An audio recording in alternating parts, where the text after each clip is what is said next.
Yay, hello, welcome everybody.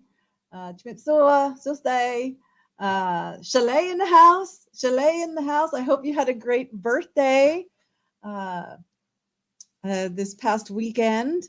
And so it's, are you ready to ramble? Of course we're ready. Yes. And just like last week when we were looking at a document regarding the Idaho 4 case, I thought it would be great to do the same thing about the Delphi case. Oh, you had a great birthday. Wonderful, Chalet. That's great to hear. Uh, I need to catch up on your videos. Uh, I was like, watch. And then I had like a day that I didn't see, then today I haven't watched any yet. So don't delete them. Give me a chance to see them. um, and Chile's link is in my description, by the way. So yeah, we're going to look at the Delphi probable cause affidavit for Richard Allen's arrest and go through that. And let's just look and see with hindsight, right? Because so many people, when it, they've reviewed this PCA, probable cause affidavit PCA, all right? They've reviewed this PCA over and over and over again, but we have so much hindsight now that let's go over it line by line and just see what makes sense. You saw messages on your messenger. Cool. Yeah, I haven't been on Facebook in probably a week, and I was on Facebook today and catching up with people who had left me messages and everything. Yeah, so we'll go through it with fresh eyes and see, okay, that looks like a fact. And then that looks like, the way they worded it maybe is just probable, right? And which things are just like unverifiable from where we're sitting. We have no way to verify if something is or isn't. All right. So I am going to just go ahead and use the share screen because I did test it out, see if there was any way I could change the view using the slideshow function that StreamYard has. But it didn't. I mean, it just shows the whole page, and I want to be able to zoom, like have it zoomed in so everyone can see it better. So in order to do that, I need to share my screen. So it'll look funny here for a second. Ooh, look at this kind of view where I'm half and half. What if I go like this? No. Then if I go like this. Aha, there we go. So then if I put this up, I'm gonna move it a little bit just for a second. Yeah, because you guys don't need to see me. But what I need to see is if a message comes up, like, see there, I just saw there was, okay, there's a message. I'll move it over here like this. Okay, so this is the probable cause affidavit. So let's start. I, the undersigned affiant. Oh, and by the way, I noticed this is like 7 pages. And it says, like, if you look at the bottom of each page, like 1 of 8. So I guess the 8th page is like signed by the person submitting it. And that's not in this PDF. So I apologize for that, but I think we'll be able to just go through everything. I, the undersigned affiant, submit the following information pursuant to Indiana Code blah blah as a sworn affidavit setting forth the facts and circumstances known to law enforcement of Carroll County as the basis for probable cause to arrest without a warrant or to establish probable cause for issuance of an arrest warrant for the above named defendant. Right there, Richard Allen. that the facts and circumstances described below would be sufficient basis for a person of reasonable caution and prudence to believe that the accused has committed or attempted to commit the offense described, and that if arrested without a warrant, such would be authorized under Indiana Code, blah, blah, blah. That the hearsay statements of witnesses contained herein are considered reliable and credible due to the witness's personal knowledge and or are corroborated by the totality of the circumstances. Okay, so we're supposed to take their word that any witness statements are reliable and credible. That on February 14th, 2017, victim 1 and victim 2 were found deceased in the woods. By the way, in case someone is joining and doesn't know about this case known as the Delphi case, that would be Abigail and Libby, two young girls, 12 and 13, 13 and 14, something like that. They were found deceased in the woods approximately 0.2 miles northeast of the Monon High Bridge in Carroll County. Their bodies were located on the north side of the Deer Creek. Okay, we know that is true. All right, so far so good. At the time, the Monon High Bridge Trail was an approximately 1 mile gravel trail terminating at the Monon High Bridge. The Monon High Bridge is an abandoned railroad trestle, approximately 0.25 miles long, spanning the Deer Creek and Deer Creek Valley on the southeast end of the trail. Now, I didn't know that the trail ended, to be honest. I thought the trail continued, but okay, that's news to me. Approximately 0.7 miles northwest on the trail from the northwestern edge of Monon High Bridge is the Freedom Bridge, which is a pedestrian bridge spanning State Road 25. Approximately 350 feet west of Freedom Bridge was a former railroad overpass over Old State Road 25, also known as County Road 300 North. The trail terminates just west of the former railroad overpass. The majority of the trail is in a wooded area with a steep embankment on the south side of the trail. The entirety of the trail and the location of the girls' bodies were and are located in Carroll County, Indiana. Okay, so right there, they're just indicating that they have jurisdiction over this case. Through interviews, reviews of electronic records, and review of video at the Hoosier Harvest Store, investigators believe victim 1 and victim 2 were dropped off across from the Mears farm at 1:49 p.m. on February 13th, 2017 by blank redacted, but we know it was their sister. The Mears farm is located on the north side of County Road 300 North near an entrance to the trails. A video from victim 2's phone, so victim 2 is Libby because Libby's phone is the one that had video, shows that at 2:13 p.m., victim 1 and victim 2 encountered a male subject on the southeast portion of the Monon High Bridge, that railroad trestle. And so the male subject that they encountered, which there is video from her phone, has become known as Bridge Guy. Police released a portion of the video, not the whole video.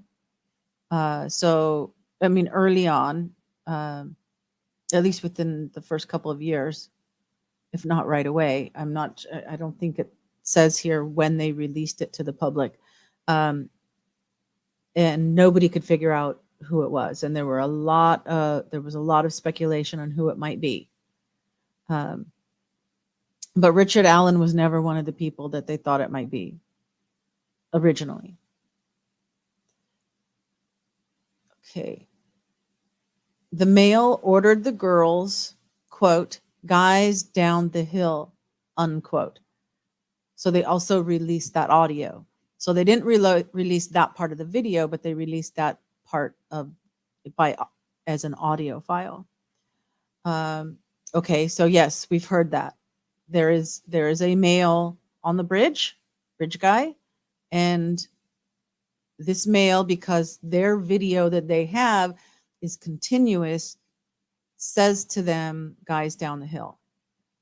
So it's safe to say that whoever bridge guy is, whether it's Richard Allen or somebody else, whoever bridge guy is, abducted Abby and Libby. That much we can say. We can't say that that person killed them, but we can say that person abducted them. Okay. No witnesses saw them after this time. No outgoing communications were found on victim 2's phone after this time. Their bodies were discovered on February 14th, that's the next day, 2017. The video recovered from victim 2's phone shows victim 1. I mean, should I say victim 2 and victim 1, or should I just automatically translate that for you as Libby and Abby? The video recovered from Libby's phone shows Abby walking southeast on the Monon High Bridge while a male subject wearing a dark jacket and jeans walks behind her. As the male subject approaches Abby and Libby, one of the victims mentions, quote, gun. Near the end of the video, a male is seen and heard telling the girls, guys down the hill. Okay. And I have something to say about that. But first, let me see. Chalet. Was phone left behind? Weird, not destroyed.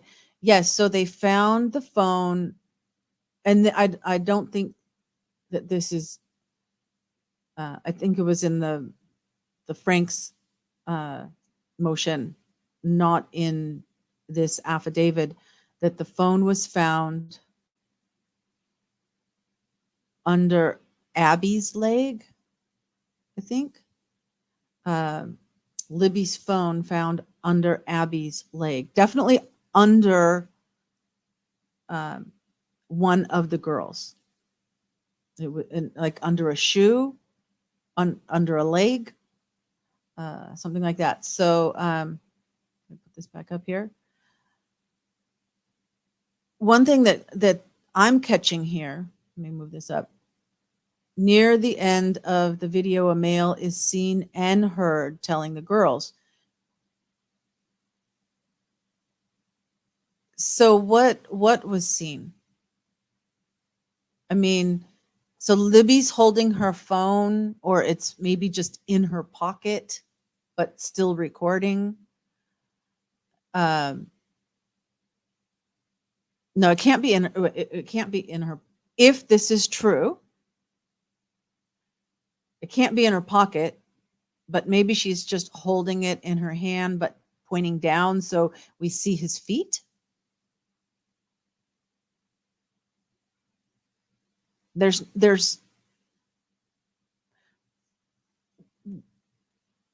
because this we're talking about near the end of the video, so we're not talking about while he's on the bridge. It's near the end of the video, and he's telling them to go down the hill, so they're off the bridge already. So what else is in that video that might be an identifier? I mean, something more about the clothing, what type of shoes they were, because the things aren't clear when with what they released visually of bridge guy walking across the bridge. You know, it's very blurry. The guy's looking down. He's got a cap on, which makes some shadow. You can't really tell clearly who it is. Let me see what else what you're saying here. Odd. It doesn't make sense. A setup. Yeah. So okay. So we've got to our first fishy thing. Something's fishy. All right. Um, so there's more here that we don't know.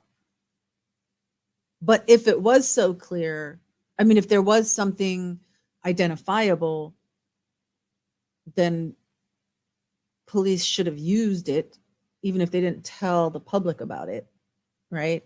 They would have maybe found Richard Allen quicker. I don't know. Interesting. Just interesting. The girls then begin to proceed down the hill, and the video ends. Let me see your comment. How could the killer leave behind? How could they leave behind what? Give me some more details. So then we've got a still photograph taken from the video, and the guys down the hill audio was subsequently released to the public to assist investigators in identifying the male. Yeah, but they don't say exactly when. That's okay. We know it was released, and the guy became known as the bridge guy. Yeah, still of the video. So they didn't actually, but then okay. So maybe that really early on, like maybe weeks or something, days or weeks, they released a still.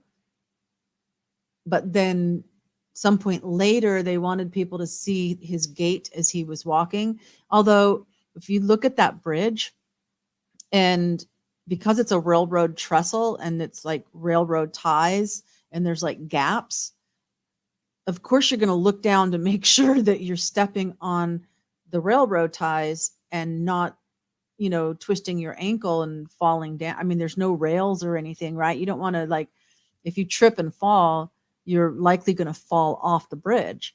And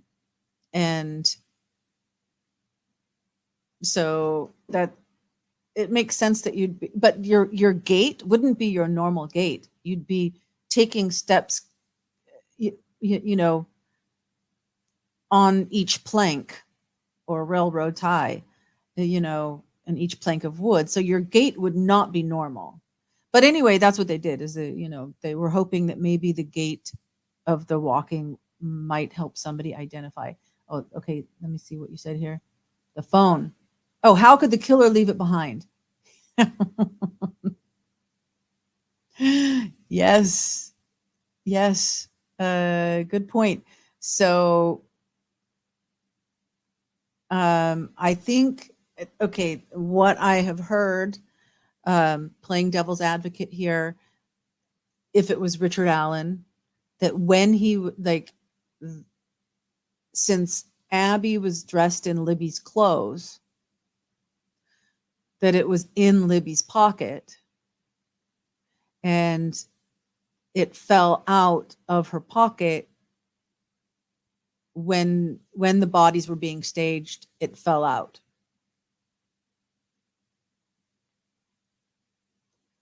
I mean, so that's what some people say.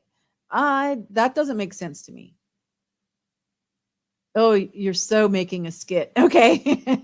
I'll look forward to seeing it when you do it. Yeah. I don't know if there's a place in here, because I don't think during this probable cause that they actually talk much about well, they do. Okay. I think we'll get to that. I think we'll get to that. So, victim one. Okay. So Abby and Libby's deaths were ruled as homicides. Clothes were found in the Deer Creek belonging to Abby and Libby, south of where their bodies were located. Okay. And so that also, because we can be seeing, okay, what matches with the Frank's memorandum, the motion by the defense. Okay,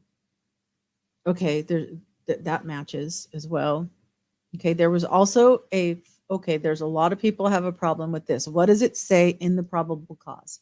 There was also a 40 caliber unspent round less than 2 feet away from Libby's body, between Abby and Libby's bodies.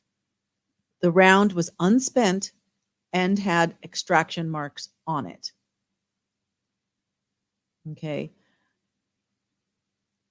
They don't say that. That's all the detail they give on that. They don't say that it was like kind of buried. It wasn't even seen, like, I don't think it was seen the first day, was it? Or it wasn't seen right away. And apparently, at least they're not giving, the prosecution is not giving as discovery any like of those photographs where they put like a little measuring thing next to something that they're photographing so you can see. There's no there's a picture of the round in the leaves, but you don't see it in relation where it is in relation to the girls' bodies. You don't see where you don't see that little measuring thing, which is like, yeah, you don't touch it. Oh, we found something, don't touch it until everything is the evidence is collected correctly. Let's see. Anyone else here watching? Andy, Lemoyne. I see 4 eyeballs. So Bueller, Ferris Bueller. Is there someone else Bueller? Okay. So a lot of people wonder. So there's not. We're just looking at what does the PCA say? What does the PCA say? And we don't know. We don't know any more about the bullet. A lot of people think it may be planted. It could be. Oh, you said hi to anyone watching. Yeah. I was just letting you know that from my StreamYard like thing, I can see there's 4 eyeballs. Okay, let's keep it going. So we can't really talk about the bullet that much, but I'll just say that a lot of people think maybe it was planted, or that also with the science, because it doesn't have the tool marks of being fired, that extraction marks aren't as reliable. So just because he had a bullet, Richard Allen had a gun, a 40 caliber gun, doesn't mean that it was his. And law enforcement, it's a very common gun for law enforcement. Okay, that's why you're saying hi. Oh, okay. So you 4 eyeballs out there. Chalet's saying hi to you. And another thing to note about the bullet before we move on from it, round bullet. A round means the bullet, you've got a bullet and a casing, and a round means it's both together. Is that so? One more thing about the bullet is that previous probable cause affidavits or warrants, search warrants that were served on other people like Kagan Klein and Ron Logan, did not mention looking for a bullet. So if they had the bullet and they felt that would, so the question that people are asking is, why are they putting the bullet in Richard Allen's when they didn't put it in the other ones? We're looking at what we got here. Interviews were conducted with 3 juveniles, somebody and somebody. They advised they were on the Monon High Bridge Trail on February 13th. That's the same day that Abby and Libby were hiking. They advised they were, that's their language. It's okay. They advised they were walking on the trail toward Freedom Bridge to go home when they encountered a male walking from Freedom Bridge toward the Monon High Bridge. One of the witnesses described the male as kind of creepy and advised he was wearing, quote, like blue jeans, like really light blue jacket, and his hair was gray, maybe a little brown, and he did not really show his face, unquote. Okay. Does that fit the bridge guy? Light blue jacket? Isn't he wearing a dark blue jacket? No. She advised the jacket was a duck canvas type jacket, which I believe is very common in the area. I don't know, the same visit or same witness or a different witness advised, she said hi to the male, but he just glared at them. She recalled him being in all black and had something covering his mouth. All black? What? That's quite a difference. So you've these three juveniles were together and describing the person that they saw, and one is saying jeans and a light blue jacket with gray hair, maybe a little brown, even though she didn't really see his face, and a duck canvas type jacket. And then the other person recalls him being in all black. I mean, I understand people, one person says light blue, one person says dark blue.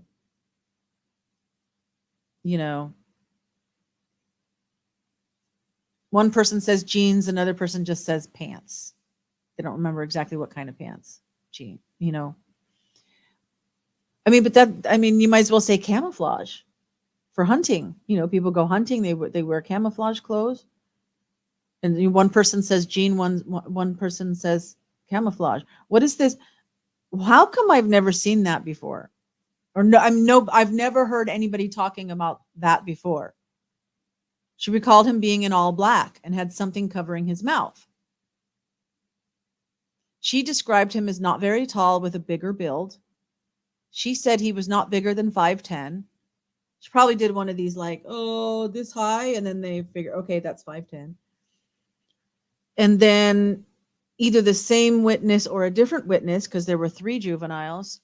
They're probably doing the first one, the second one, the third one. Advised he was wearing a black hoodie, black jeans, and black boots. She stated he had his hands in his pockets. So you got two saying black and one describing kind of like what bridge guy looks like. How that blows my mind right there. That blows my mind. Now, the having his hands in his pockets, I just will mention that in interviews, Richard Allen has said that he was checking his stock prices on his phone the whole time. So yeah, looking down fits with that, but sounds like he would have had his phone out and checking. I mean, if he could be, he could have been totally lying in interviews, right? But we're weighing the different things. Okay. Blank showed investigators photographs she took on her phone while she was on the trail that day. The photographs included a photo of the Monon High Bridge taken at 12:43 p.m. and another one taken at 1:26 p.m. of the bench east of the Freedom Bridge. So what time did the girls get dropped off?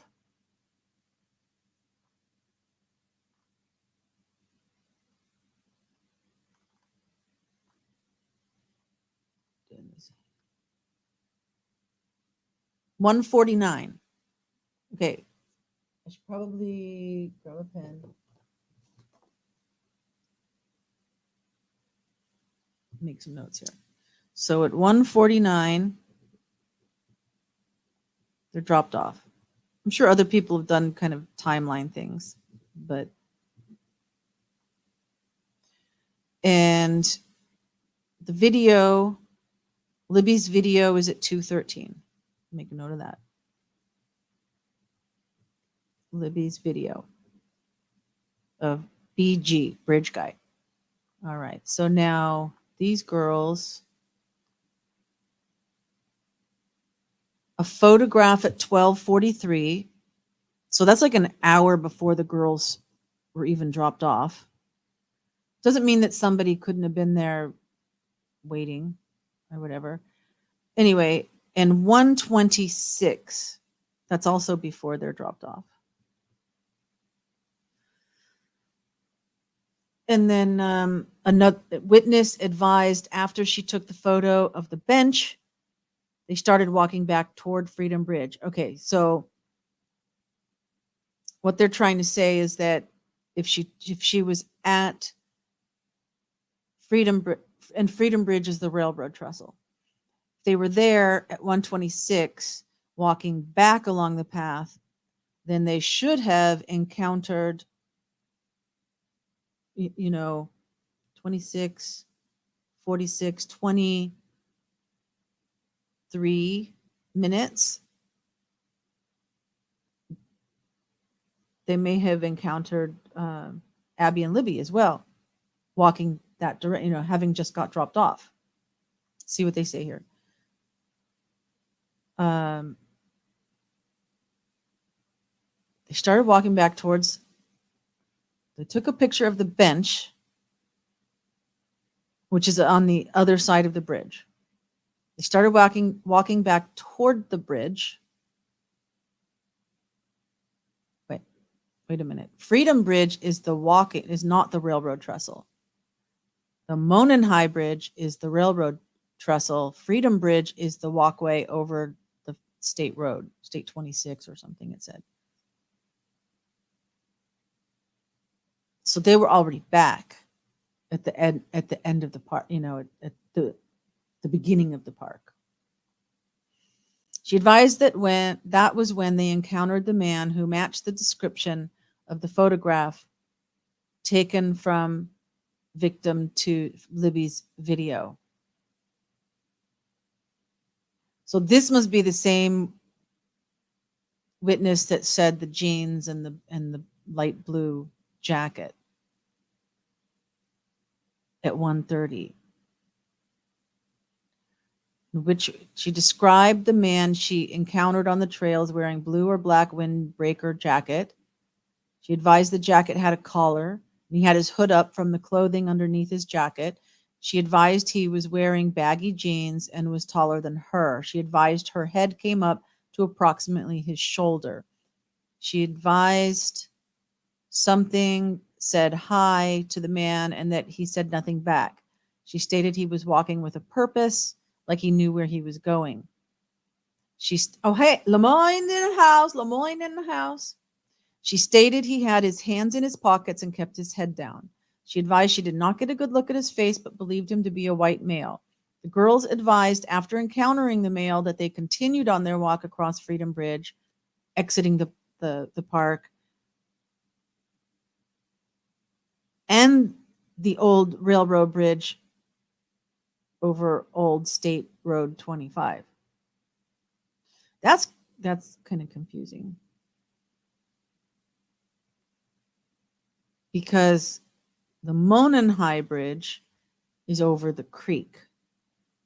So there's 3 bridges that they're talking about, right? Let me see what we got here on comments.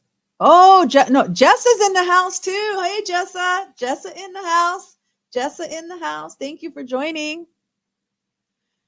I know you probably know nothing about this case, but we're going through to try and figure out what's true, what's not true. That was just all confusing. I don't want to waste a bunch of time, but is there anything that we can get from here? We've got some times. 12:43, 1:26. She took the photo of the bench and they started walking back toward Freedom Bridge, and that was when they encountered the man. So around 1:30 is when they encountered this person who one of the girls says was wearing blue and looked like bridge guy, blue jeans. And the other two girls both said that he was wearing black. 2-1. Okay. Fishy. Fishy, fishy, fishy.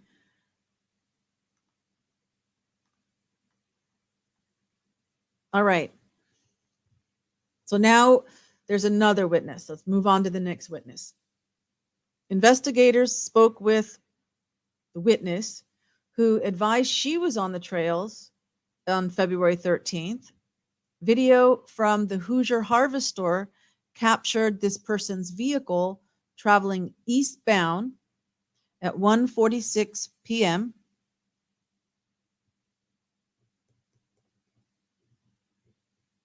Witness vehicle.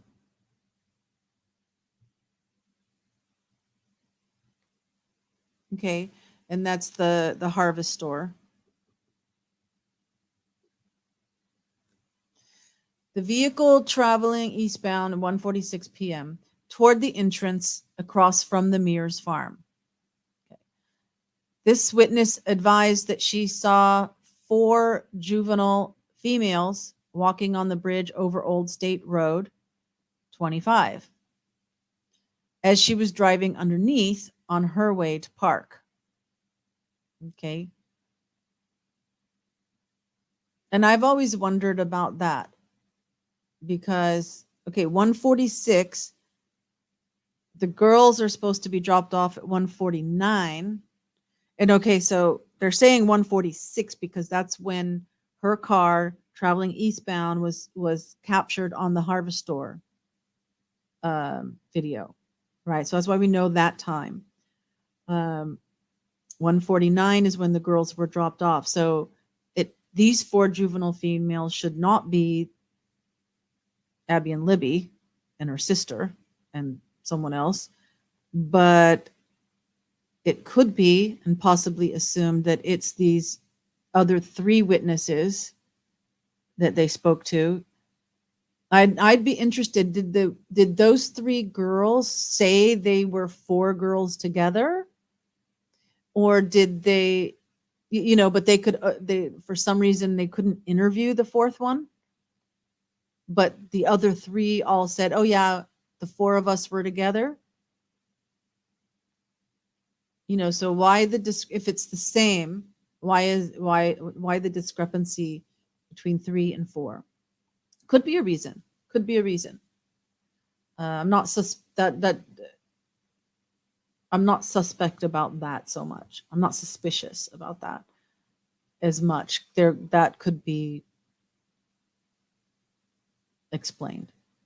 So this witness advised there were no other cars parked across from the Mears farm when she parked.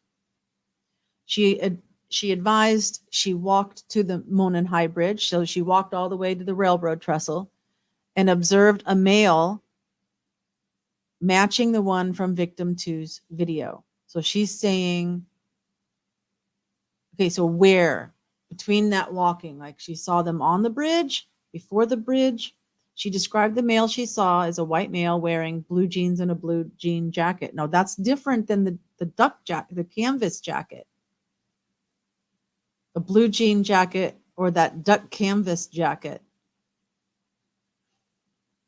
She advised he was standing on the first platform. Okay, so she saw him on the bridge of the Monon High Bridge, approximately 50 feet from her. She advised that she turned around at the bridge and continued her walk. Okay, so she didn't go on the bridge, but she saw him about 50 feet from her. She advised approximately halfway between the bridge and the parking area across from the Mears farm, she passed 2 girls walking toward Monon High Bridge.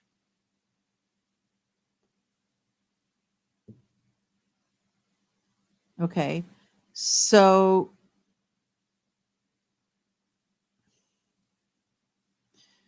they couldn't have been. So if this witness was driving her vehicle only a minute away, but she was still in the car on the road, captured on the video of the Harvest Store at 1:46. She parks her car. That's another minute. Let's just say 1 minute. but then another minute to get out. So let's say 2 minutes before she leaves the parking lot, right? You got to park the car, put it in park, undo your seatbelt, grab whatever your water bottle or whatever. Are you taking your purse? Are you putting your purse under your seat? Lock the doors, step out of the car, and start walking down the path, right? So let's say 2 minutes. That would be 1:48. So 1 minute later, Abby and Libby get dropped off. So is she doing power walking? I'm power walking, or is she like looking at the birds? I mean, if I was an investigator, this is what I would be asking, because why would she get to the bridge, turn around, come back, and approximately halfway between the bridge and the parking area, she passes Abby and Libby, who they're assuming, okay, she doesn't say, well, she advised she believed the girls were victim 1 and victim 2. All right. It's right here. So she's assuming these 2 girls. So it's halfway back. How did they get halfway behind? Maybe they were walking really slow. But I don't know. That's really close timing. Really close timing. If I was an investigator, I would be looking at that. Video from the Hoosier Harvest Store shows 1:49 p.m. a white car matching this victim's vehicle traveling away from the entrance across the Mears farm. Wait. Oh, because that would be Abby and Libby's sister driving away after they got dropped off. Is Abby's sister's car a white car? The witness advised she finished her walk and saw no other adults other than the male on the bridge. Her vehicle is seen on Hoosier Harvest Store video at 2:14 p.m. Oh.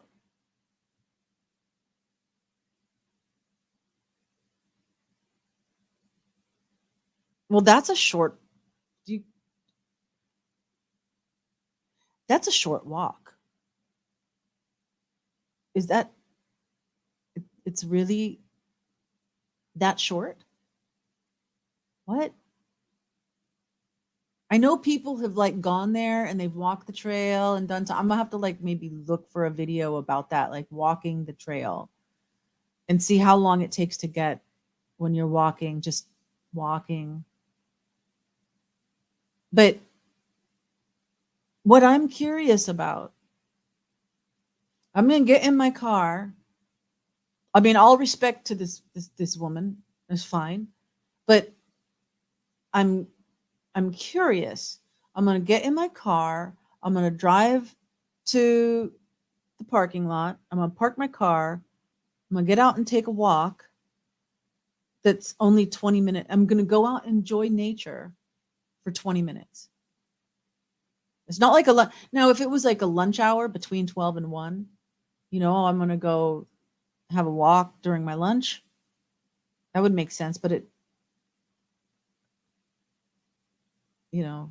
that's weird. That's weird. Because she arrived at 1:46 and she's already in the car driving away by 2:14. Does anyone else, is that sounding strange to anybody else? That's a short walk. So, all right. No other vehicles seen at 2:14 leaving westbound from the trails. This witness advised when she was leaving, she noted a vehicle was parked in an odd manner at the old Child Protective Services building. She said it was not odd for vehicles to be parked there, but she noticed it was odd because of the manner it was parked, backed in near the building. I didn't realize that. It was backed in. So it didn't pull in forward and stop and park. It was actually backed in and facing out like for a fast getaway, I guess is what they're implying. Investigators received a tip from somebody in which he stated he was on his way to Delphi on State Road 25 around 2:10 p.m. He observed a purple PT Cruiser or a small SUV type vehicle parked on the south side of the old CPS building. He stated it appeared as though it was backed in as to conceal the license plate of the vehicle. Okay, so that's two people seeing a vehicle there backed in. So that's likely that it would have been the same vehicle. The first lady, she doesn't say here at least what type of car she thought it was. The second guy says he thinks it was a PT Cruiser. She was there to meet her lover. Yeah, quick peck on the cheek and out of there. I mean, that's not even time for a VJ, right? I mean, what? It's just weird. That's just odd. It's just odd, And I would like to know why. I mean, was she planning on having a longer walk, but she got spooked when she saw this guy by the bridge? You know, I don't know. Didn't sound like she was that spooked. And still, it just seems to me like you would stroll and not power walk. Okay, so this guy who saw the purple PT Cruiser or small SUV type vehicle, it was backed in. He both drew diagrams of both of the witnesses both drew diagrams of where they saw the vehicle parked, and their diagrams generally matched as to the area the vehicle was parked and the manner in which it was parked. The guy advised he remembered seeing a smaller, dark-colored car, or I think this is another witness, advised he remembered seeing a smaller, dark-colored car parked at the old CPS building. He described it as possibly being a smart car. Somebody's vehicle is seen leaving at 2:28. Okay, that witness is seen leaving at 2:28. So that what they're saying is that there was a car parked at the CPS building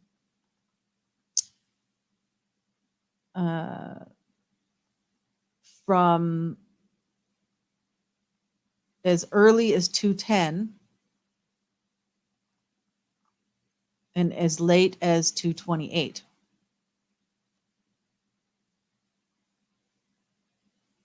(2:10, 2:28 CPS car. Now that would be fast. That would be fast. A drug deal.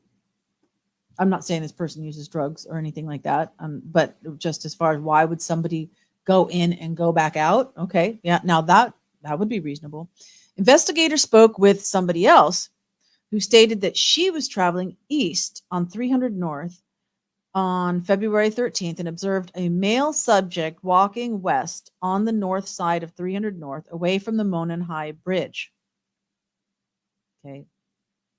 Advised that the male subject was wearing a blue-colored jacket and blue jeans and was muddy and bloody. This is what they said. However, we're looking with our hindsight now. Here is something that is blatantly false.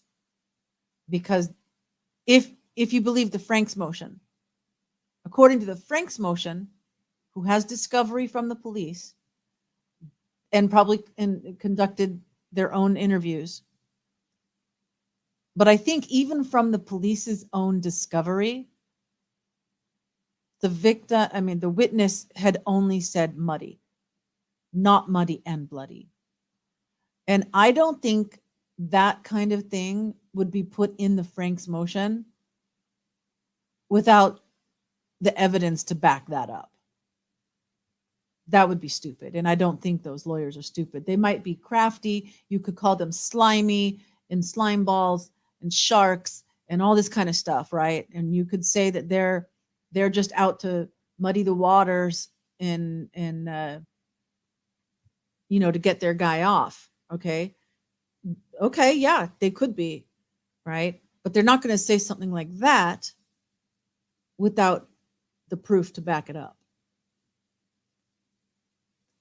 And that's serious. And that right there is our first instance of a reason, that we know of, that would warrant a Frank's motion, that they lied.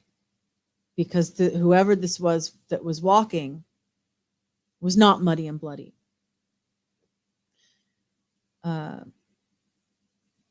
Okay. And I believe they said in the Frank's motion that the witness said a tan colored jacket, not a blue colored jacket. So that would be two lies in that sentence. Okay. She further stated that it appeared he had gotten into a fight. I'm not sure that it said that she said that or not. Investigators were able to determine from watching the video from Hoosier Harvest Store that this person was traveling. Okay, and this is the car. This is the witness was traveling at approximately 3:57 p.m. Okay, this is where the police get their timeline. 3:57 p.m.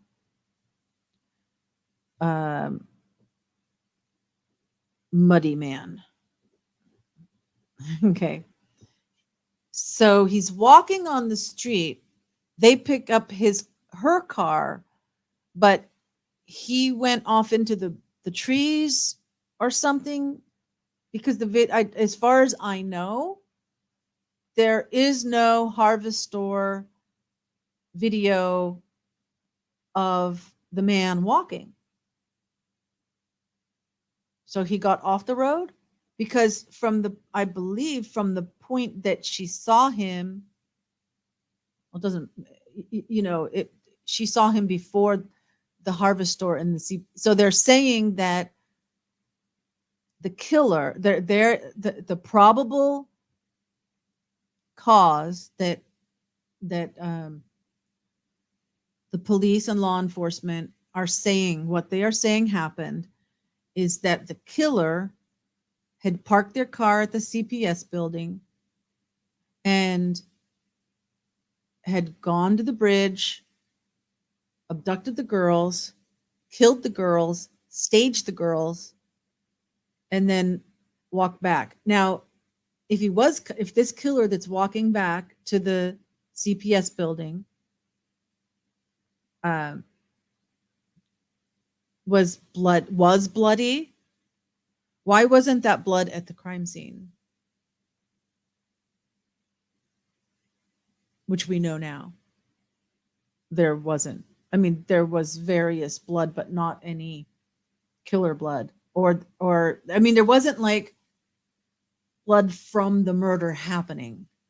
There was blood dripped on the clean body, blood dripped on them. But no blood from the injuries. Okay. So they want, the police want us to believe that this killer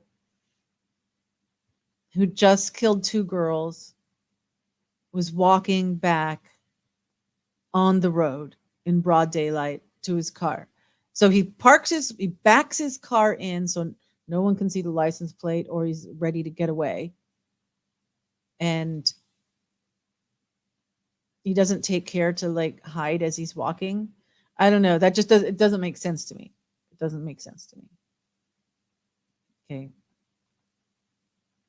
So all of these witness things they saw,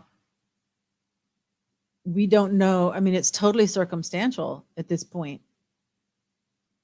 There's nothing that proves that this man that was walking is the same guy as Bridge Guy. or that he is the killer of the girls, or yeah, bridge guy or the killer, and or there's nothing to say that this guy walking is either or both of those, bridge guy or killer. Through interviews, electronic data, photographs, and video from the Hoosier Harvest Store, investigators determined that there were other people on the trail that day after 2:13 p.m. Those people were interviewed. Okay. Good. And none of those individuals encountered the male subject referenced above, witnessed by the juvenile girls and the lady that was taking her walk and the witness that saw him driving, saw a muddy man. Further, none of those individuals witnessed victim 1 and victim 2. None of those individuals witnessed.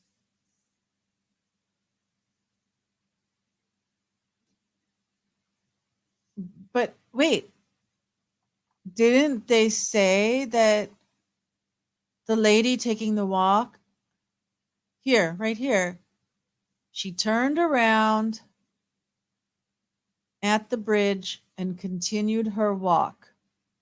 And this, and so this is one of the witnesses that saw a white male on the bridge. So when they're talking about people who saw later they say that these witnesses saw the man, right? Halfway between the bridge and the parking area, she passed 2 girls. She said she believed that the girls were Abby and Libby. And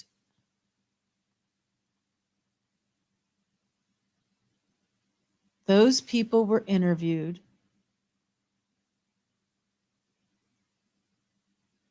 Okay. So it would eliminate her. Okay. I had to get that clear. So those other people on the trail were interviewed, and none of those other people encountered the male subject that was witnessed by the juvenile girls and the lady taking a walk and the muddy man witness. Further, none of those other people, individuals, witnessed Abby or Libby. Okay. Then okay. None of those other people saw them because the video was at 2:13. And these are all people on the trail after 2:13. So they'd already been taken down the hill. Okay. That fits. Investigators reviewing prior tips encountered a tip narrative from an officer who interviewed Richard M. Allen in 2017. That narrative stated, okay, and so by the way, this narrative was apparently in a grocery store, and there's no recording of it, right? This is what's saying in the Frank's motion. There's no recording. There's no notes. Well, I guess he wrote this down eventually, but from the actual interview. And I don't even know. I'm curious if it was in the grocery store. Is that because the grocery store has a little coffee shop area near the door or something, and they were sitting down? Let's sit down and have a coffee. Have some questions I want to ask you. Or were they just like 2 friends? Like, so this guy that's an officer just happened to like, hey Rick, what you doing? I see you got some Fritos there or whatever. You gonna have a party?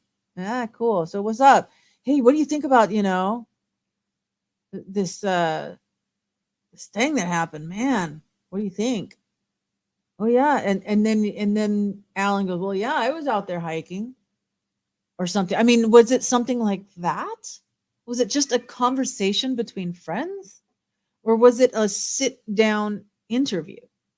I'm curious. I'm curious about that, right? There's nothing that says, I mean, if he didn't have it video, he didn't have it audio recorded, not even on a phone. I mean, if I was gonna, even if I was just like, okay, let's sit down and hey, can I get you on the record with this? Get out my phone, turn the recording on, and have a recording. You can't find any recording. I recorded all my interviews, but he doesn't have this recording. So Mr. Allen was, so this, the narrative, the story, the conversation, right? Mr. Allen was on the trail between 1:30 and 3:30. He parked at the Old Farm Bureau building and walked to New Freedom Bridge. And there's some stuff about the Old Farm Bureau building. It was torn down and is a parking lot now. And then there's a new one, right? There's a new Farm Bureau building, but the old Farm Bureau building was torn down and is a parking lot where you can park. He walked to the New Freedom Bridge. While at the New Freedom Bridge, he saw 3 females. He noted one was taller and had brown or black hair. He did not remember description, nor did he speak with them. He walked from the Freedom Bridge to the High Bridge. He did not see anybody, although he stated he was watching a stock ticker on his phone as he walked. He stated there were vehicles parked at the High Bridge trailhead. However, he did not pay attention to them. He did not take any photos or video. His cell phone did not list an IMEI, but did have the following. All these numbers, potential follow-up information, who were the 3 girls walking in the area of Freedom Bridge. Okay. And I don't know IMEX, what that is. Is that a geolocation or something, or I don't know. Investigators believe Mr. Allen was referring to the former Child Protective Services building, as there was not a Farm Bureau building in the area, nor had there been. So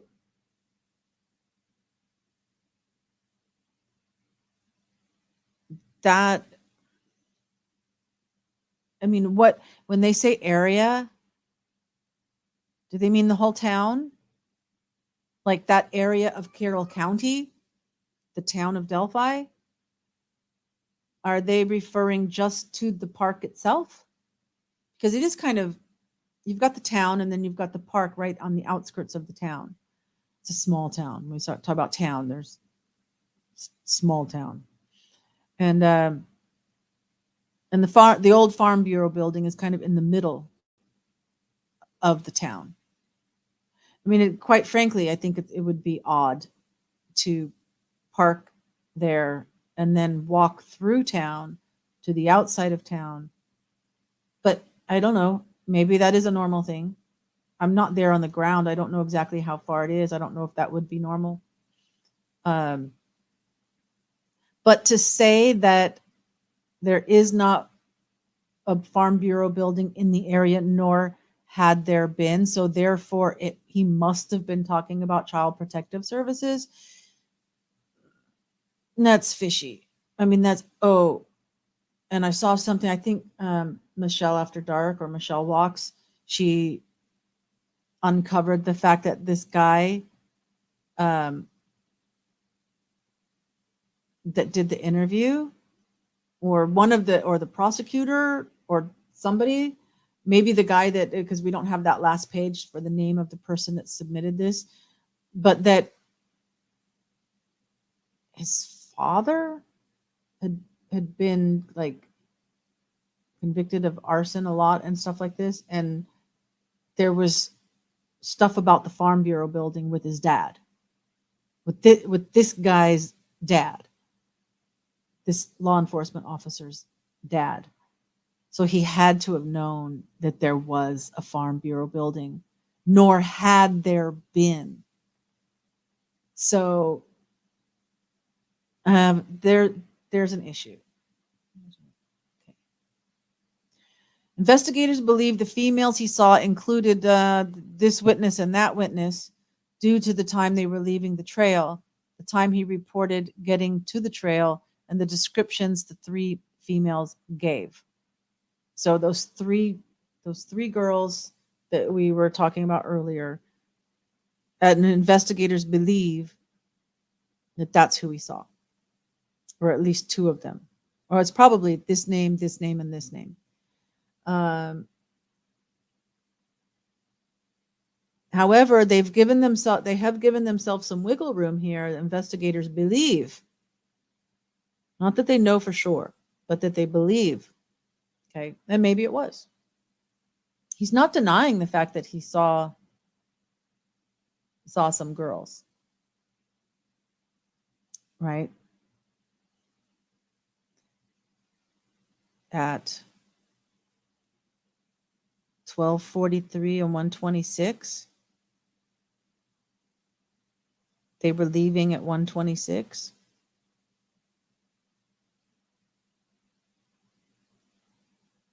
And what if the girls did see, and I don't think Richard Allen says he can remember what he was wearing on that day. Or maybe he just always wears the same thing, so he thinks that he was wearing this or that. What if he just did a quick walk? I mean, if he already walked from the old Farm Bureau building parking lot to the park, that's quite a bit of a walk anyway. And what if he did a quickie the same way the other lady did? She was in and out. What do we, 20 minutes?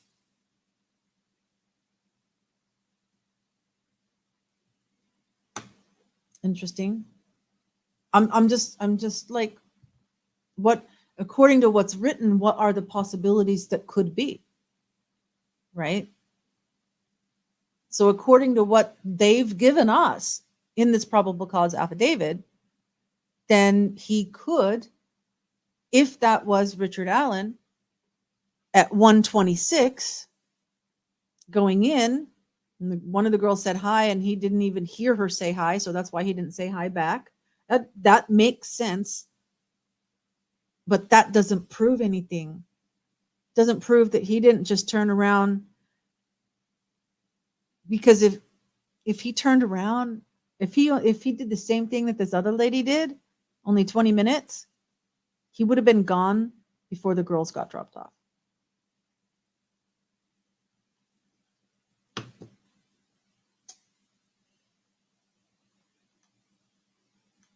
So what's next? Come on, show me. What's next? Investigators discovered Richard Allen owned two vehicles in 2017, a 2016 black Ford Focus and a 2006 gray Ford 500. Ford 500 is a pickup truck, right?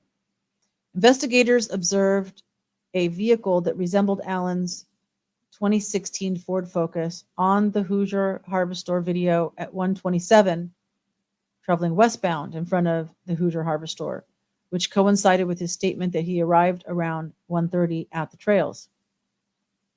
Investigators note witnesses described the vehicle parked in front of the Child Protective Services building as a PT Cruiser, small SUV, or smart car. Investigators believe those descriptions are similar in nature to a 2016 Ford Focus. Okay, so is it a fact? There's no fact here, but it's a probable, okay? Or, well, I mean, I don't even know if it's probable, but they are saying that they believe that those descriptions would fit a Ford Focus, which would put him there instead of parking at the Farm Bureau building. But all you have is a car driving in front of a video of the Harvest Store. You don't have anything that says it stopped anywhere. It could have just kept right on driving if it was a car. You know, if it was if it was not the car that was parked at the CPS building, and it could have been anybody driving and just driving past the harvest store on their way to someplace else. There's no evidence that puts that Ford Focus, because he had two vehicles. They observed a vehicle that resembled Alan's Ford Focus on the Harvest Store video. So we don't even, so I'm sure that in trial, they'll show this video and maybe some comparison. Here's a picture of Alan's Ford Focus, or if he sold the car or it doesn't exist anymore, I don't know. Here's a 2016 Ford Focus. Here's the vehicle that's on this video. Jury, we present to you that it is the same. Use your own eyes, and if you think it's the same or not. They would definitely present something like that in trial for the jury to see if they agree or not. And then the defense would be saying, I don't know, either, yeah, you know what, that's Alan's car, but he didn't stop. I don't know. It depends on where he parked, but there's nothing here that links him.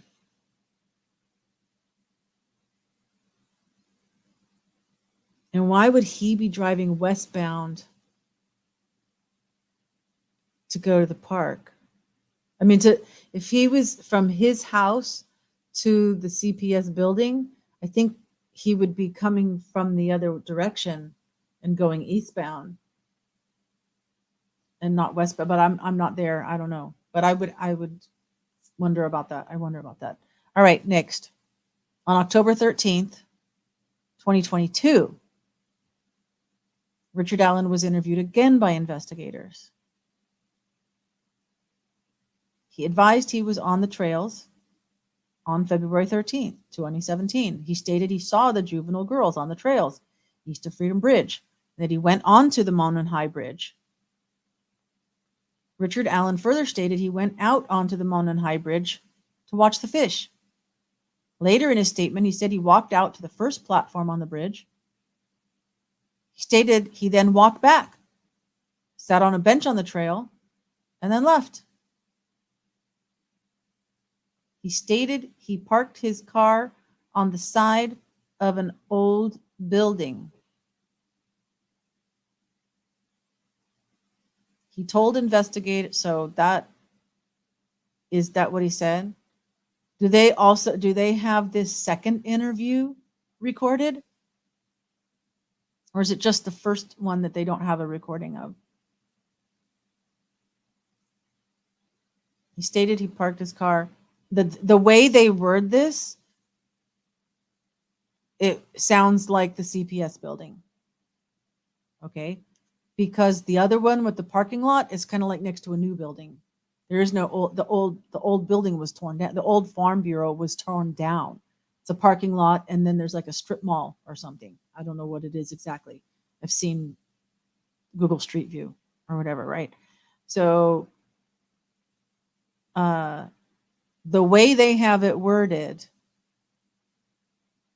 if that's what he said, on the side of an old building, not specifying CPS or Farm Bureau this time, just the side of an old building, then that would make it sound like it was the car at the CPS building, or that he parked, not necessarily, because that car was there 210, 228, between 210 and 228.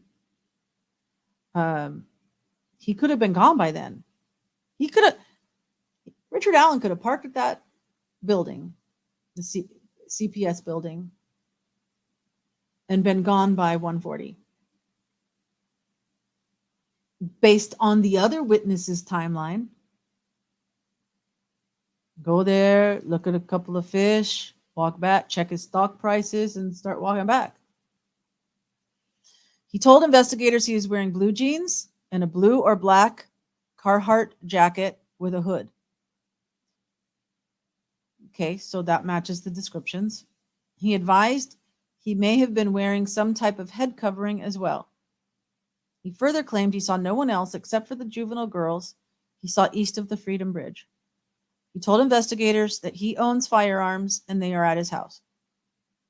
Richard M. Allen's wife, Kathy Allen, also spoke to investigators. Okay, so before we get to her,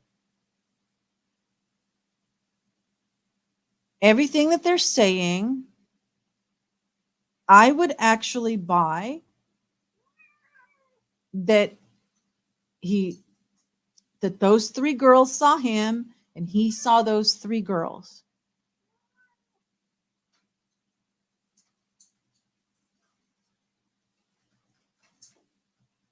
I don't know that the other witness would have seen him.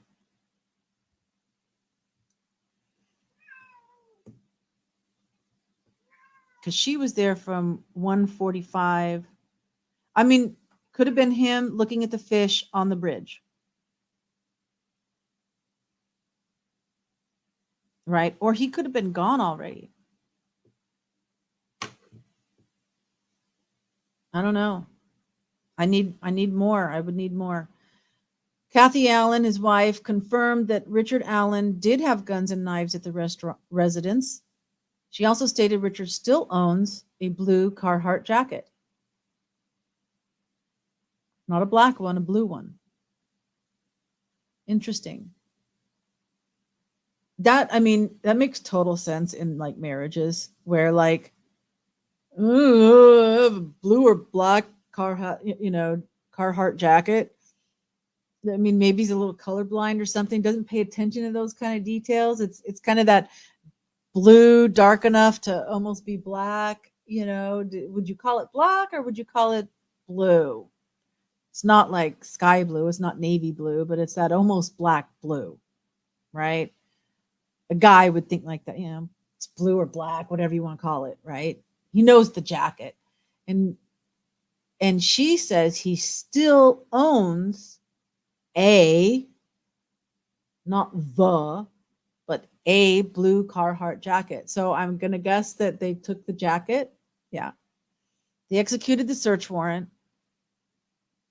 Among other items, they located jackets, boots, knives, and firearms, including a Sig Sauer model P226 40 caliber pistol with the serial number, blah, blah. So, okay, you located the jackets. So they served a search warrant, and now they want the arrest. This PCA is for the arrest. Did they put the jacket under luminol or something? It wouldn't matter how many times you washed it, how long wouldn't blood still show up with luminol? Between October 14th and October 19th, so let's see, that's after they executed the search warrant, they performed an analysis on his gun. The laboratory, the Indiana State Police Laboratory performed. Now, I'm going to guess, I haven't heard otherwise on that. They performed a physical examination and classification of the firearm, function test, barrel, overall length measurement, test firing, ammunition component, and all these tests. Okay. The laboratory determined the unspent round located within 2 feet of the victim 2's body had been cycled through his gun.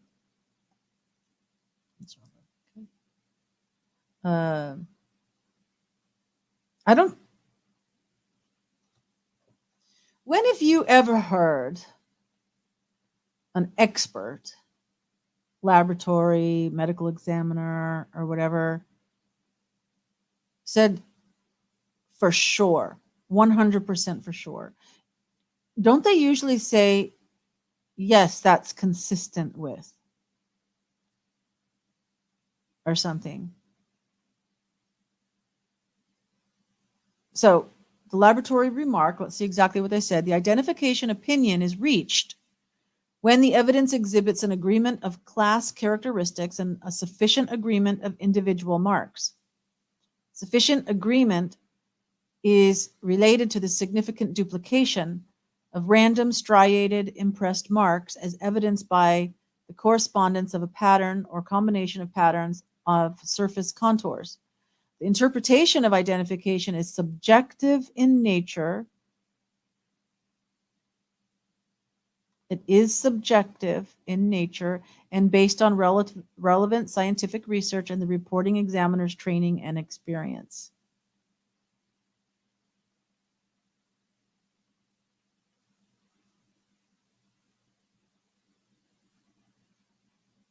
You know what I'd like to see? I'd like them to see every law enforcement officer in Carroll County, or at least Delphi, that has a Sig Sauer model P226, not any other model, but they have that same model, and run and send those to the lab as well with just, case number, blah, blah, blah, number, not saying that whose it is. And see if that, because this is what I'm hearing, is that the ejection marks are very, there's not a unique, if you look at the ejection marks compared to a Smith & Wesson or a Glock, it's going to be the same. But between the same model, that only when you're firing the bullet do you get those individual marks. But the ejection doesn't really get that much individual, except to say that it's that model. I'd be very interested to see, to have a, what do you call it when the control, to have a control, one to compare. Investigators then ran the firearm and found that the firearm was purchased. So when they say ran the firearm, they're talking about the registration number of the firearm. Found that the firearm was purchased by Richard Allen in 2001. He voluntarily came to the Indiana State Police post on October 26. He spoke with investigators and stated that he never allowed anyone to use or borrow his firearm. When asked about the unspent bullet, he did not have an explanation of why the bullet was found between the bodies of victim 1 and victim 2. He again admitted he was on the trail, but denied knowing victim 1 or victim 2 and denied any involvement in their murders. I was just watching something else. I think it was more about the Idaho 4 case, that there's actually a name for a type of interrogation that is like supposed to be an outdated kind of interrogation, but you pretty much like, you tell them that you have something, and so why is it like that when it's not even something you have, but you just say it like that to try and get them to admit into something. It sounds like they were doing that in interrogation technique. Okay. So we're almost to the end. One more page after this one. Interesting. Yeah. Okay, so the Carroll County Sheriff Department Detective so-and-so has been part of the investigation since it started in 2017. He has had an opportunity to review and examine evidence gathered at this investigation. Detective so-and-so, along with other investigators, believe the evidence gathered shows that Richard Allen is the male subject seen on the video from victim 2's phone who forced the victims down the hill. Evidence gathered. I hope you're not talking about what's in this probable cause, because I don't think there's anything that we've just looked over that puts him at the scene, or even necessarily being there, There's no way. I mean, he's probably not the guy that was the muddy guy. He probably turned around and went back.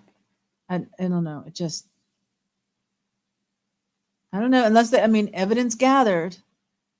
If that means DNA from the crime scene, hairs from the crime scene, you know, a, a mobile phone ping location, geolocation that puts him on the other side of the creek. Okay. So, but if they're just talking about what's in this PCA, it's weak. It's really weak. So, but this particular sheriff's department detective believes that he's bridge guy, the subject seen on the video. Further, that the victims were forced down the hill by Richard Allen and led to the location where they were murdered. To the location where they were murdered. Now,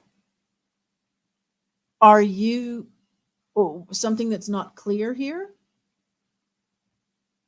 Hearing weird noise outside.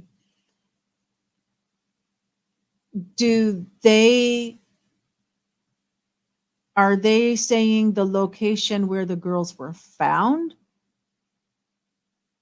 is the location where they were murdered? Because with putting a period right here, led to the location where they were murdered, does not necessarily mean the place where they were found. They might have meant that, but it doesn't explicitly say that. And if you did want to lie about something or whatever, that's one of the things people do. This is like one of the things that they would do, just let everybody assume that you mean the place next to the F tree, the crime scene on the north side of Deer Creek on Ron Logan's property, that he forced them there. That they were led there. And the other thing is too, leading them to the location doesn't mean he killed them. It just means he took them there. So if Richard Allen is the bridge guy, he could have just abducted them and handed them off to somebody else.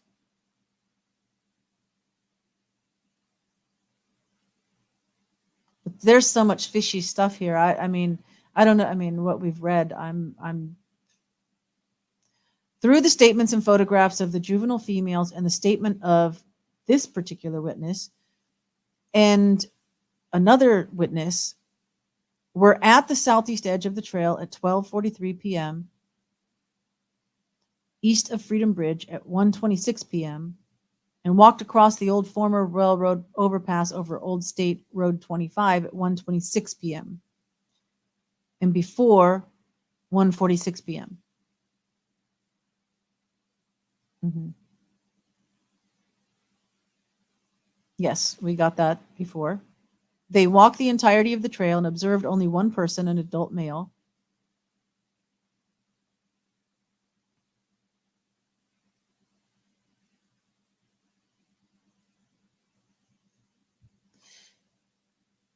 So they never saw the lady that parked her car.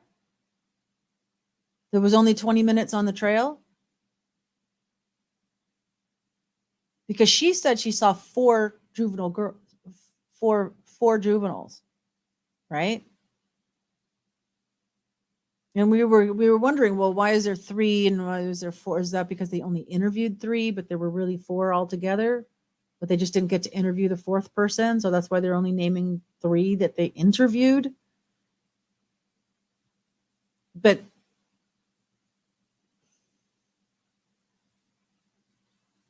what was that?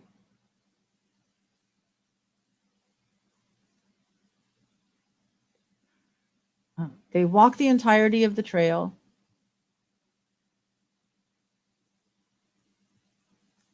through the statements and photographs of the juvenile females and the statement of a different person, probably 20-minute walk girl, lady, and somebody else, unless they're naming the three females.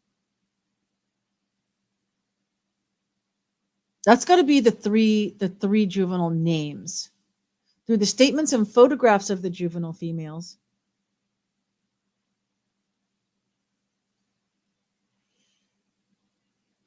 I guess with is it hard because of the redaction? The statement of so-and-so and so-and-so.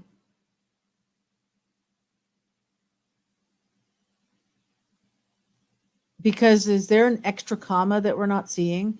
The statement of so-and-so, comma, so-and-so and so-and-so were at the southeast edge of the trail, right? Or is it in the statement of so-and-so, two statements, were at the southeast edge of the trail at 12:43. But that's the three juveniles that were at the southeast edge of the trail, not 20-minute walking lady. East of the Freedom Bridge at 126, that's the three juveniles, and walked across the bridge after 126 and before 146.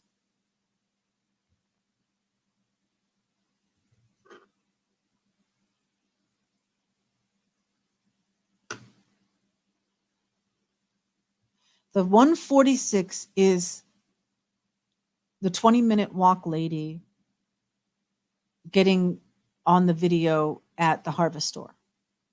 That's where they're getting the 146.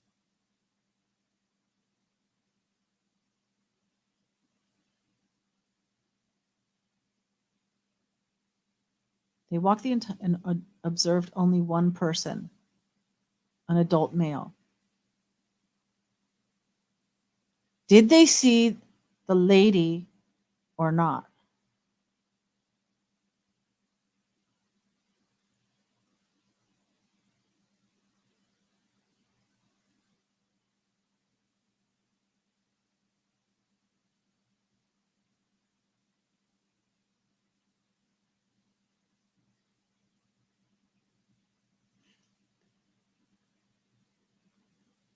They're mixing.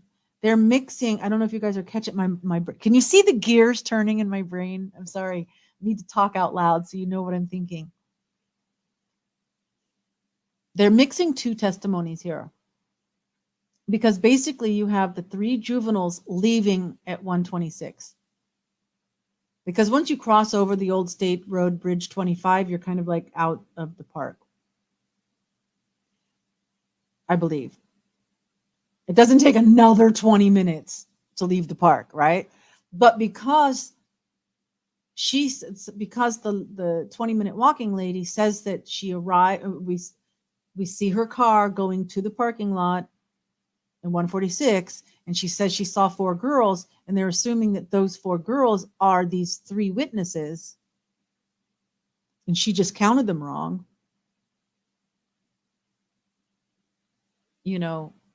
That's why they have to add that after 126 and before 146. Why? They're already like out of the park. Why would they be hanging around another 20 minutes? Because their ride didn't show up? What did she see? She saw the girls coming? Okay, we gotta go back and see exactly what she said about those four girls. Okay, it's right here. She saw them walking on the bridge over Old State Road as she was driving underneath on her way to park at 146. But the girl said, let's see, 126 on the bench. Then she takes a picture of the bench. They walk back toward Freedom Bridge. They encounter the man. Whoops. After encountering the male, they continued their walk across Freedom Bridge and the other bridge over Old State Road 25.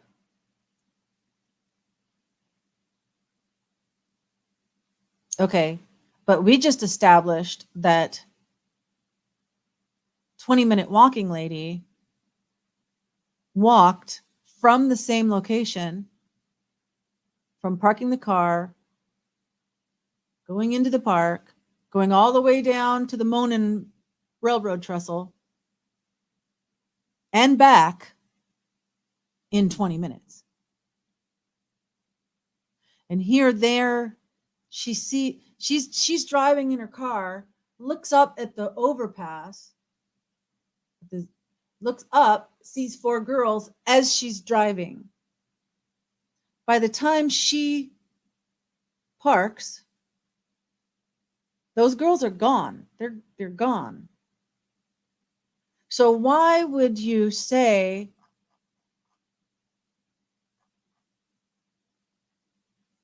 I mean, so if they're at Freedom Bridge, it doesn't take them 20. She went all the way down and back in 20 minutes. And yet these girls, you expect me to believe, took 20 minutes? Oh, no, I don't. No. You just added that. You just added that to make it match with what she saw. They walked the entirety of the trail and observed only one person, an adult male. They never saw 20-minute walking lady. Vehicle is seen on Hoosier Harvester Store. Okay, the lady's vehicle is seen at 1:46. We saw that, and leaving at 2:14. Yes. Well, that makes it almost 30 minutes. She stated she only saw one adult male. Described the male in similar manners, wearing similar clothing, leading investigators to believe all 4 saw the same male individual. They didn't all describe the same similars. 2 of them said it was all black and not jeans. One said a jean jacket. Investigators believe the male observed by so-and-so and so-and-so is the same male depicted in the video from victim 2's phone due to the descriptions of the male by the 4 females matching the male in the video. Furthermore, Libby's video was taken at 2:13, and this person saw only one male while she was on the trail from approximately 1:46 to 2:14. That's 20-minute walk. Okay, 30-minute. Yeah, but we were talking about, I know why we're saying 20 minutes, because she was in her car driving by at those times. She was not on. Oh. She was not on the trail from those times.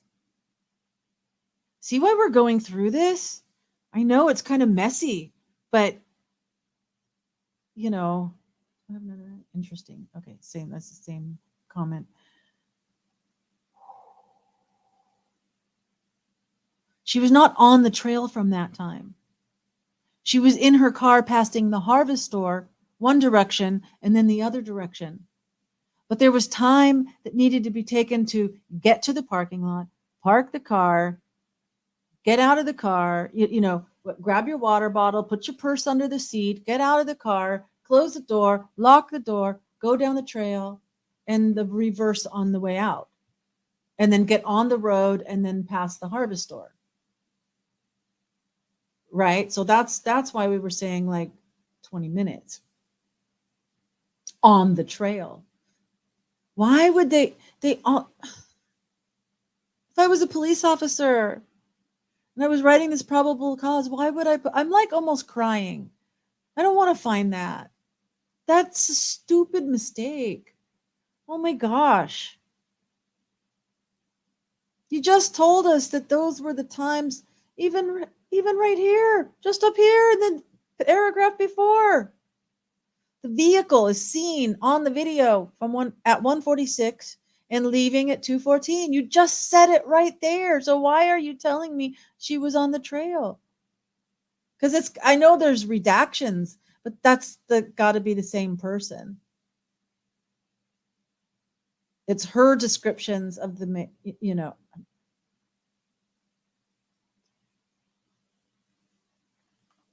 investigators believe Richard. I would apologize if someone tells me that this redaction right here is not this lady, this person's vehicle. I will apologize if someone can show me that they're not the same. I think those are the same cats. This last page. Investigators believe Richard Allen was the male seen by so-and-so and so-and-so, and the male seen in victim two's video, in Libby's video. Richard Allen told investigators he was on the trail from 1:30 to 3:30, and I know that there's questions about that he said that.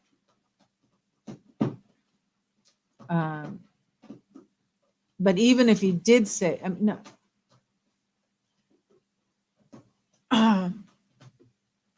Yeah, that's questionable. And the only reason they're saying 3:30 is because of Muddy and Bloody guy, which wasn't even bloody, and we don't know that has any relation to the murders at all. Why would the murderer be walking down the road? Video from Hoosier Harbor Store shows a vehicle that matches Richard Allen's passing at 1:27 toward the former CPS building. The clothing he told investigators he was wearing matched the clothing of the male in Libby's video and the clothing descriptions provided by so-and-so and so-and-so. Well, I hope that's not the girls that said it was black. A vehicle matching the description of his 2016 Ford Focus. And by the way, this is the problem. They said that this is a week after I don't know the exact date of this one that they're putting this in. I don't know what date he was arrested on. But they were talking about the bullet they had the bullet for a long time, but they'd served the search warrant at least a week before. Had they run any testing? Because they're not talking about any testing of anything that they got in the search warrant. Well, yeah, the lab tested the bullet case, the unspent round after they got it. They ran tests from his gun, right? So they had time to do those tests. So while they were doing those tests did they do tests on the clothing? What was the result of those tests? Why aren't you sharing with us anything about that? You're only telling us that the type of clothing matched, which is questionable. But you don't want it. So why aren't you telling? Is it just your ace in the hole? You don't want, you don't need to give everything here. You don't need to share everything you're going to use at trial. That's possible. But I just find that odd that the only thing they're mentioning is that the clothing matches the description, not that there's any evidence from that clothing. The car, through his own admissions, he walked the trails and eventually hiked to the Monon High Bridge and walked out onto the Monon High Bridge. A male suspect matching Richard Allen's description was not seen on the trail after 2:13 p.m. Yeah. Okay, you know what I say about that sentence alone? That sentence alone. What if he had already left the park and that's why nobody had ever seen him?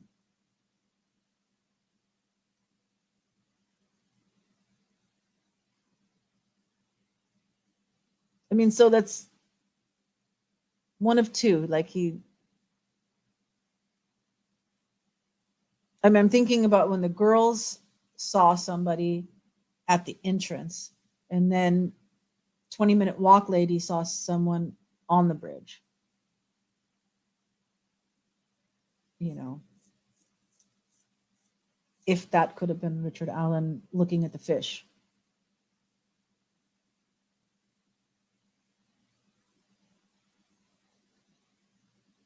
I don't know. Possible. Or maybe the reason they didn't see him on the trail is because he was already gone.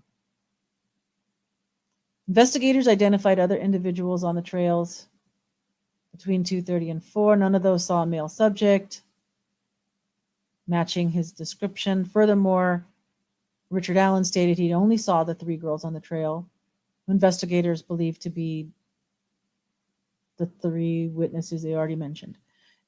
Investigators believe Richard Allen was not seen on the trail after 2:13 p.m. because he was in the woods with victims 1 and 2, which is possible. An unspent .40 caliber round between the bodies of victim 1 and victim 2 was forensically determined to have been cycled through his Sig Sauer gun, which was found at his residence and he admitted to owning. Now, we don't know how reliable that is. Investigators were able to determine that he had owned it since 2001. Okay. Richard Allen stated he had not been on that property where the unspent round was found, and that he did not know the property owner, and that he had no explanation as to why the round cycled through his firearm would be at that location, because maybe it wasn't your round.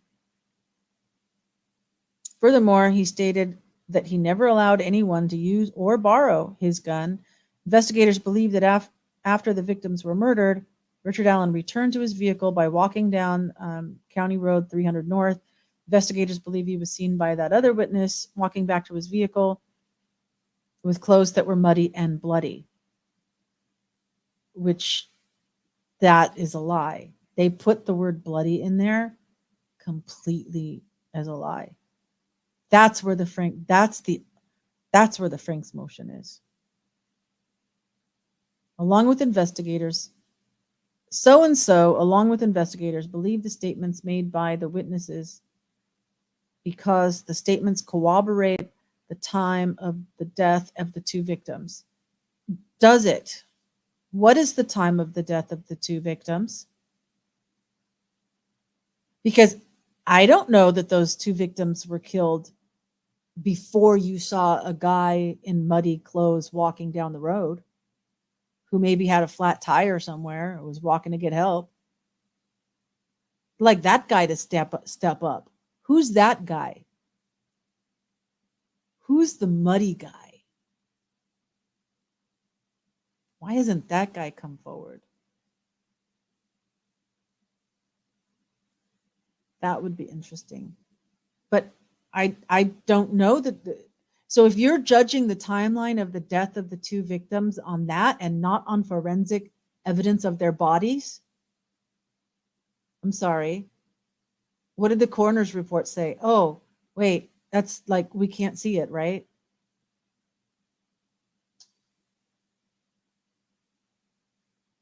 What was the time of death determined by the coroner, and what factors were used? Were there blowflies, maggots?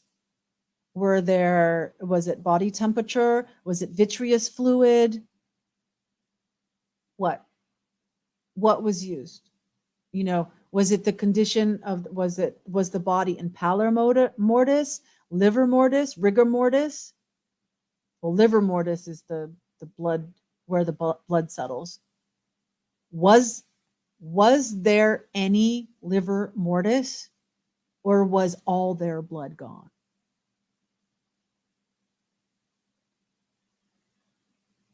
Because pallor mortis is described by the scene that they appeared white, so they hadn't turned yellow.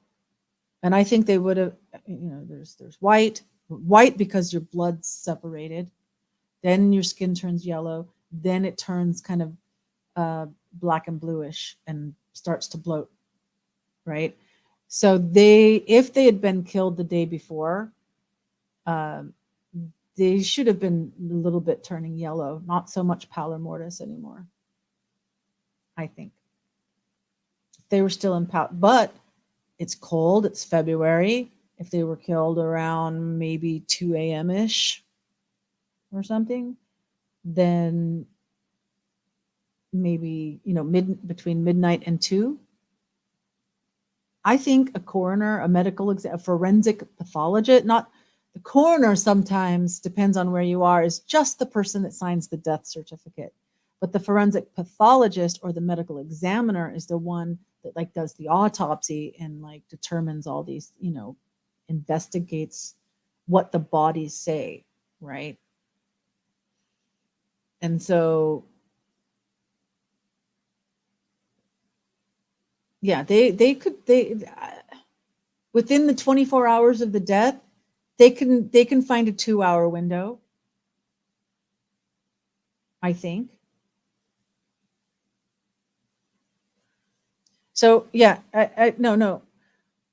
The statements corroborate the timeline of your spottings of people that you believe to be bridge guy on the bridge, and then the muddy guy. They corroborate that timeline.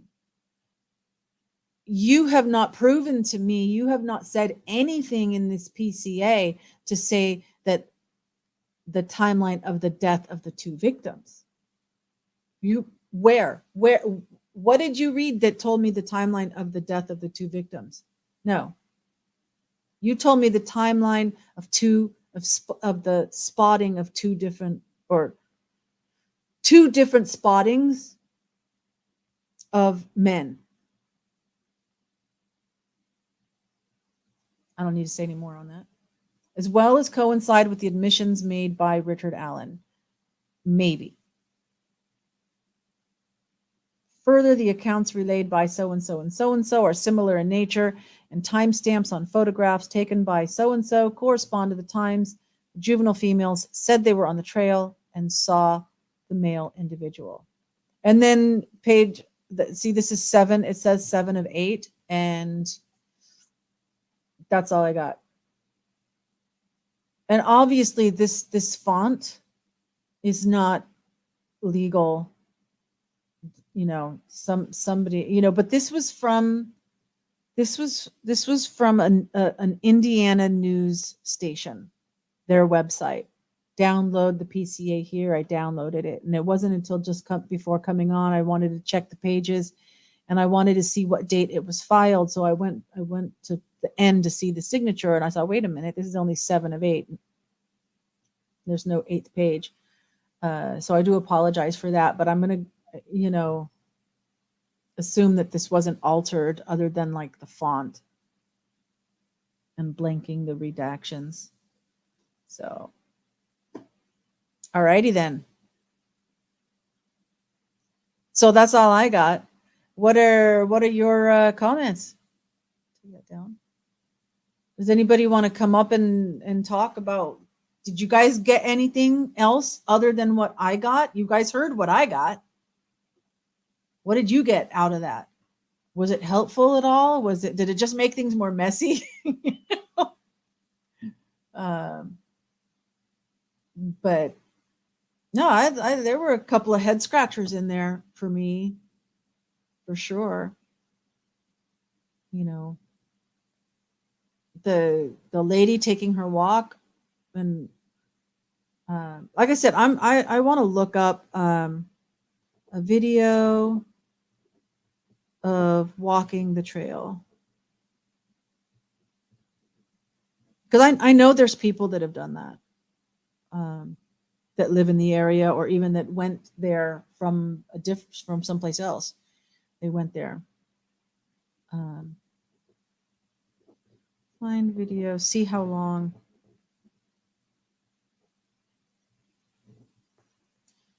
I would also be interested in how long it takes to get from the Freedom Bridge to over the bridge going over the highway. I would like to see images of the trail to see how everything is laid out. In fact, there was somebody, I mean, I'll tell you, my computer right now is like slow. I mean, you know that, Lemoyne, but for anybody else, I would go right now and like find you some pictures. But I did see one, somebody just recently did one that lives in the area, that was going through where they thought Muddy Guy, if Muddy Guy was the killer, and they were going from Ron Logan's property on Deer Creek, on the north side of Deer Creek, because the trail is on the south side of the creek. Well, the Monon High Bridge is north, right? So anyway, if going from where the crime scene was, because there was crime scene tape out, back in the day, so it's known where on the property it was, and if they didn't want to be seen on the trail and walked out to this one area that would take them to the state road, instead of going all the way to Freedom Bridge, there's like another little cutoff that you can take to leave the park. And so, because somebody else, it's not in this PCA, somebody else said they were walking and somebody jumped out of the trees, right near this spot. So like they could have been going through the trees until this spot, come out, and then gone out of the park on this little shortcut kind of area. And so this lady walks through all of this, so you could see what the visibility, even though there's no tree, there's no leaves on the trees and stuff because it's winter, it's still hard to like see through, I guess. I don't know.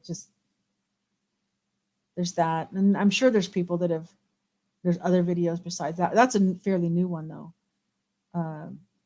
Again, it might have been Michelle Walks or something. I don't know. Then you got that guy, retired Officer Steve, that did like in his own backyard or something. He's in Georgia or something, and he's in the South somewhere.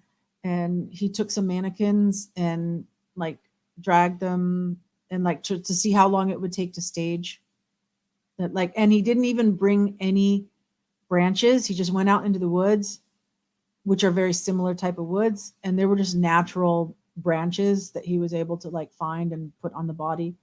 And he also did another test with his wife about like for example, if they were killed in the river and you had to carry the dead weight bodies to where they were found and then put the sticks on them, would he be strong enough to take the bodies of two girls?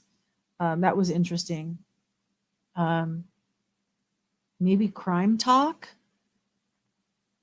Officer Steve. I'll try and find that.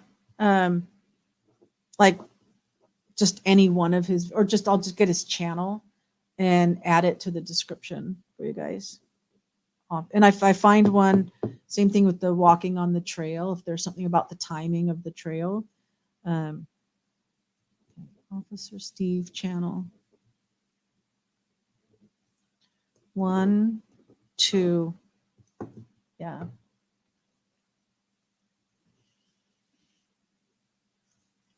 I didn't realize that a couple of the witnesses had said black clothes.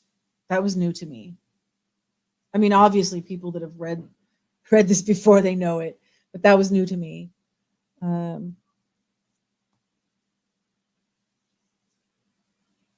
timing, that 20 minutes, and then putting it, I mean, the way they worded it a couple of times, different things. And for example, that one lady was on the trail between 146 and 146.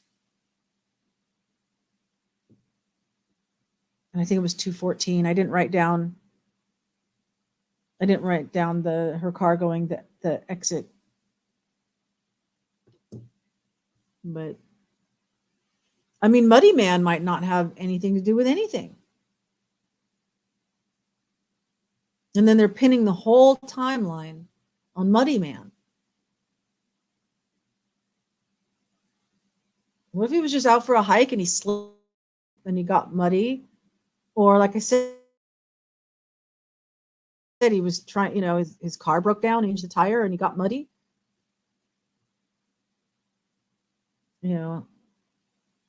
Did they ever find Muddy Man? Did anyone come forward and say, yeah, that was me?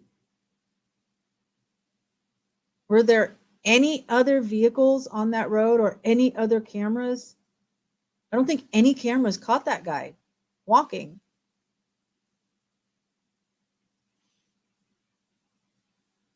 I don't know. All right. Well, it's 11 o'clock here for me, 11 o'clock p.m. at night. I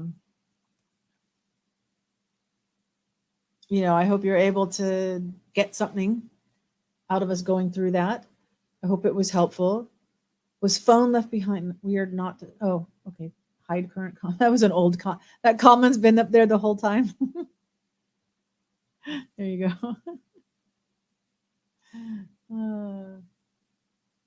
But yeah, here, I'll put this comment up real quick. I'd like to see the images of the trail, see how everything is laid out. Yeah. There's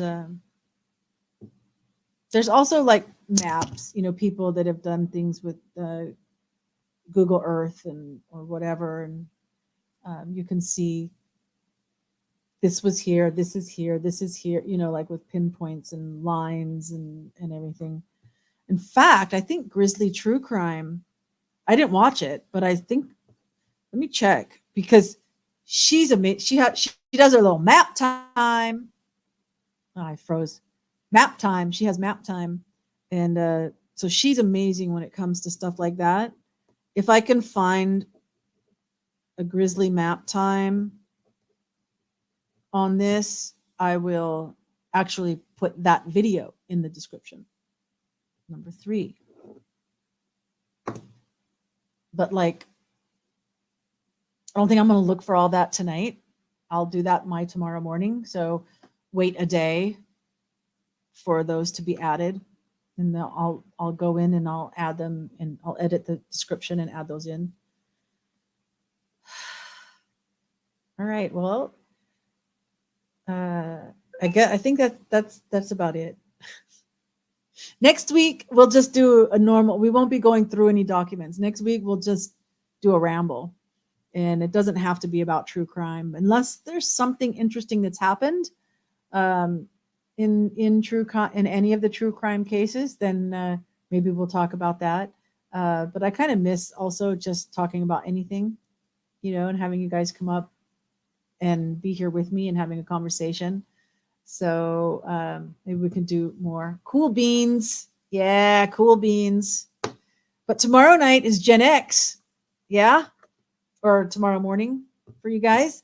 So don't forget about that. Hit the like on your way out. If you're new, and subscribe. But thank you so much for joining me. And yes, God bless everybody. I love you all. Thank you for being here. And of course, Chalet and Lemoyne's links to their channels are in the description already as friends of the Maven. So check them out. And so until tomorrow, you guys have a great time. See you then.